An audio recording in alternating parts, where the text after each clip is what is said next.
This is important. Get better rhythm now. Rhythm is probably one of the most important things in music. We often like a song because of the melody, but what really triggers us is the rhythmical flow. It does not have to be difficult or advanced. It just has to be good. Rhythm just has to be good. We do not listen to the pitch of the notes you play, and we do not listen to what notes you play or how fast you play these notes and how you play these notes, but the rhythm.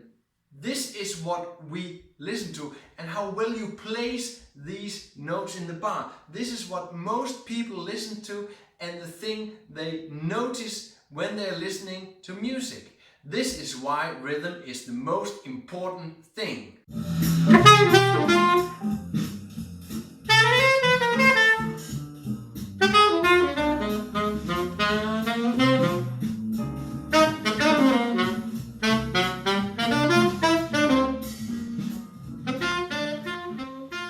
In this video, we look at where we can place notes in the bar. We will work through quarter note rhythms.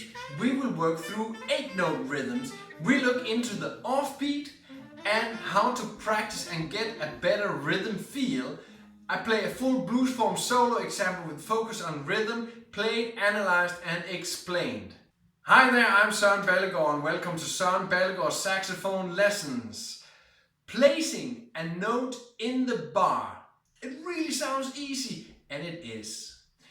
Just put the note there and make it count. Let's work with this. If we look at a 4/4 bar, we have 4 beats where we can put our notes. We have 8 places where we can put the 8th notes. The placement of the note in the bar influences what means the note has in the harmonic rhythm. When we play a relatively short note on the first, the second or the third beat of the bar, they tend to sound like they're belonging to this bar where we play the note. They're fitting in the chord or in the scale we are playing. If you play a note on the 4th, it's different. It kind of sounds like an upbeat to the next bar. Here are the examples on a G blues on the first 2 bars. I'll show you how the 4 placements sound. Placing a note on the first beat of the bar and the first beat of the second bar.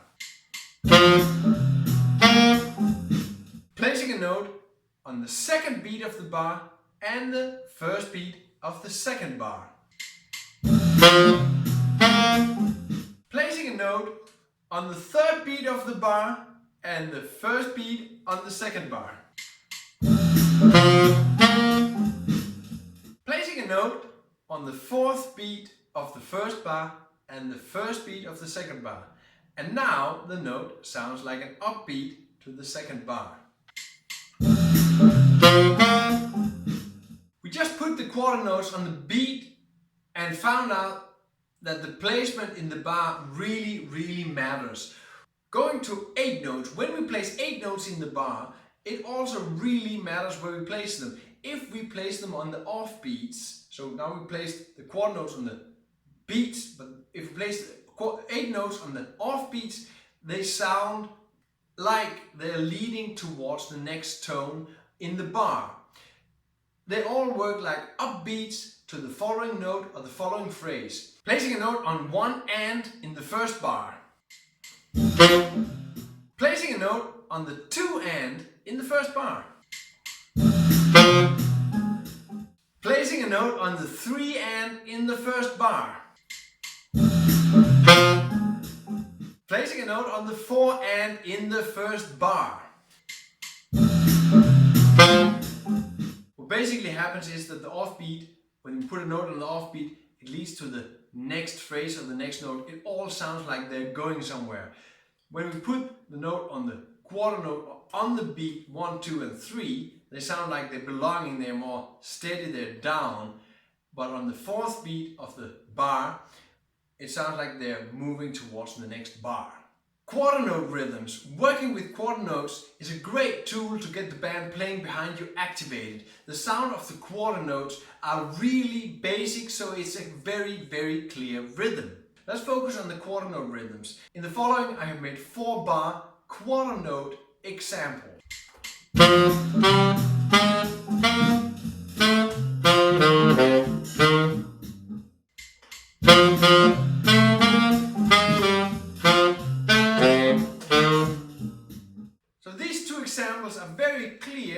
that I play quarter note rhythms and switch the feel around to the quarter note, so the 1 and 3, and to the 2 and 4. See what the effect of the quarter note does. They are very clear and they kind of make a statement every time you play them. When I go into a quarter note feel in my solos, I really feel that I'm playing much more rhythm section like.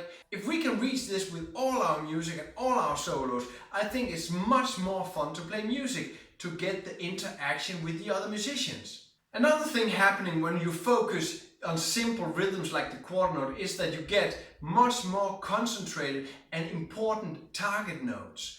The notes you play needs to mean something because they are very scarce in comparison to the 8-note line.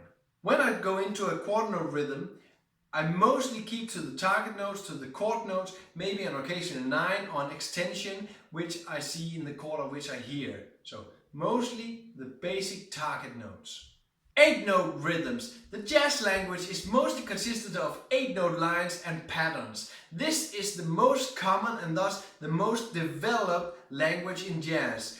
We can just start the 8th notes on limited, express and go, but the intention with this tutorial is getting into a more challenging rhythm concept. With 8 notes comes of course more notes to the bar, because you can fit 8 notes in a 4/4 bar.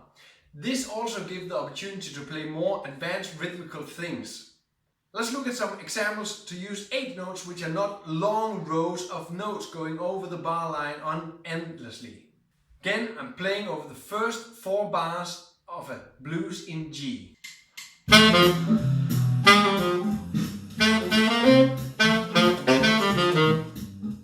Another example of playing 8 notes coming right here.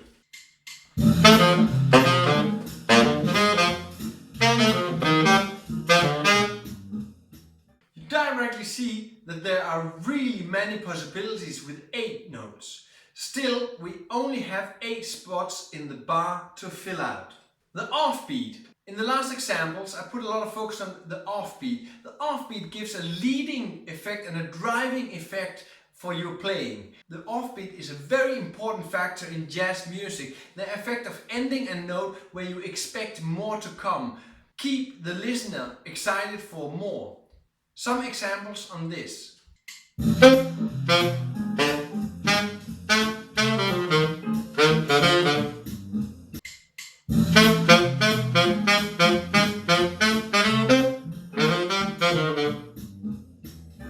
Immediately you get a feel of urging, you need to go on. The effect of the offbeat is very clear. It wants to do more. You cannot sit still on the offbeat, you have to raise up. How to practice rhythm and get a stronger rhythm feel. The examples are a good way to see how you can use different rhythms in your playing. But very important is, how do we practice better rhythm? The best way to practice rhythm is in a slow tempo to really set the rhythm really clear. I start with making a simple example using quarter notes, still using the first 4 bars of a blues. 1, 2, 3, 4. Da, da, do, da, ba, da, do, da.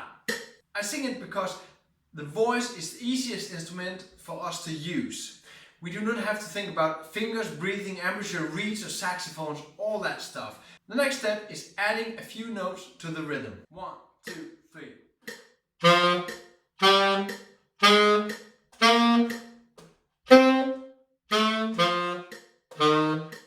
You can do this with all rhythms you can think of. Sometimes it also helps to sing the rhythms first before you notate them, or you can skip the writing completely. Just sing the rhythms and play them. Here's another example, quarter notes and 8 notes mixed. And yes, I will sing it first. 1, 2, 3. Do da ba, do da ba ba, boo doo ba da. Adding the notes, mostly chord notes. 1, 2, 3.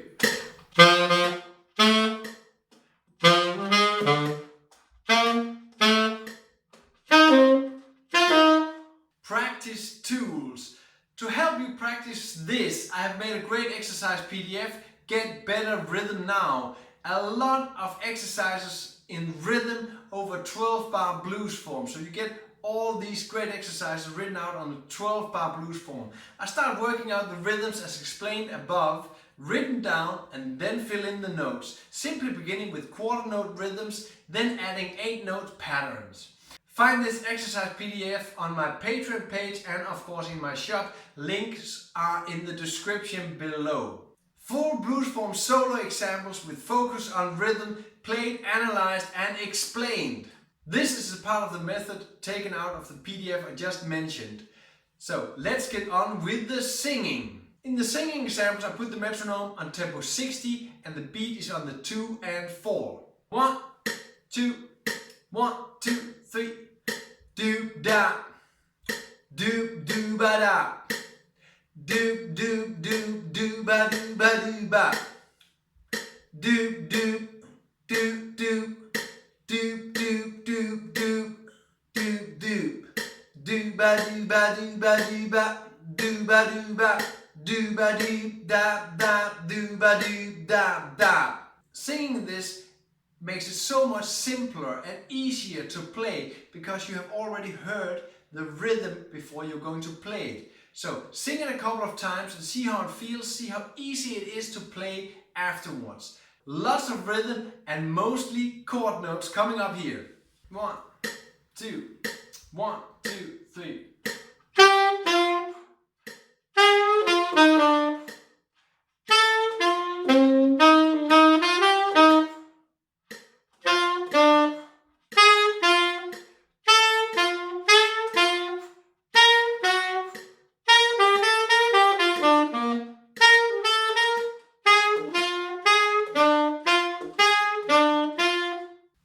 The ninth and the root of the G7.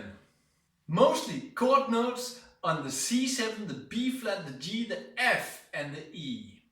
And the F is a passing note, a scale note between the G and the E. A G triad in second inversion, the B, the G and the D. The G7 dominant scale from the 7th to the 9th. And then we have a small jump from the A to the F. C7 chord notes G and E. Now the B flat and the G, the 7th and the 5th on the C7. Lots of thirds and root on this lovely G7. Next is the flat 13 and the third of the E7.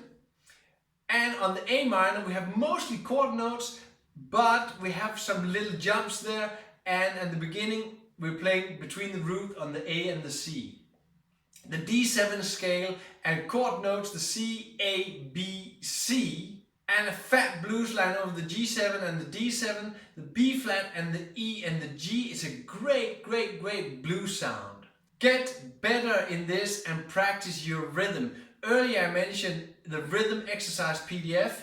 I would really advise you to check this one out and get a good grip on how you can easily practice this and understanding more rhythm and put this into your solos. Get it into your system and get it into your playing. Find the links in the description. Rhythm has a lot to do with articulation. Keep watching. Next up video is how you can use the best articulation, exercise and execution. The video begins with the blues in G. If you want this, check my Patreon page, and in my shop they have the full transcription. Get much more value of the lessons, check in on my newsletter on my website. Get the free scale practice manual when subscribing. Sign up on my website, check the link below. Share your questions in the comments below if you have any. All links mentioned in the video are available below in the description. There's a lot of things going on in the description, so check it out. Last thing there is to say, play music and have fun.